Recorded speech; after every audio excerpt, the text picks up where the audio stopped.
और चलिए अब एक नजर the untold stories of Modi पर।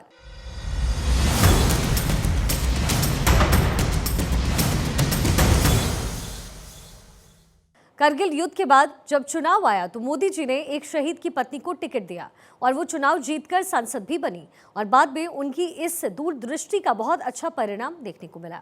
ये कहना है हरियाणा के मुख्यमंत्री मनोहर लाल खट्टर का। The untold stories of Modi में ऐसी एक अनसुनी कहानी मनोहर लाल की जुबानी। लोकसभा का कारगिल युद्ध के बाद चुनाव आया और उस चुनाव में स्वाभाविक है कारगिल में बहुत से शहीद हुए, तो उन्होंने जो हरियाणा में कैंडिडेट चयन की बात आई तो उन्होंने कहा कि एक कोई कारगिल शहीद इसको चुनाव में उतार सकते हैं क्या। हमने खैर प्रयत्न किया, प्रयत्न करने के बाद और एक 5-6 दिन बाद मैंने एक नाम उनको बताया। उन्होंने कहा ये नाम है और वो नाम था हमारी सुधा यादव जी जो मेंबर पार्लियामेंट बनी। तो हमने ढूंढा और टिकट देने के बाद जो थम्पिंग रिस्पॉन्स वहाँ हमको मिला काबिल तारीफ था।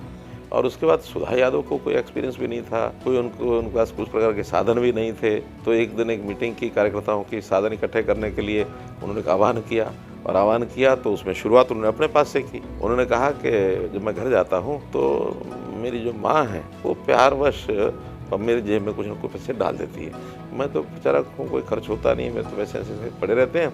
कभी कोई अच्छा काम मुझे ध्यान में आए तो मैं उस पैसे का योगदान वहाँ कर देता हूँ। जेब से हाथ डाला लेकिन वो पैसे निकाल करके और वो जो रखा हुआ था कलश, उस कलश के अंदर डाल दिए।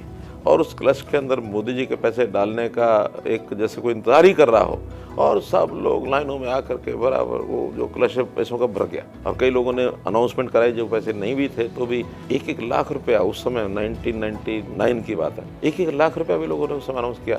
7 लाख रुपया उस एक सभा में जब इकट्ठा हुआ, चुनाव पार हो गया।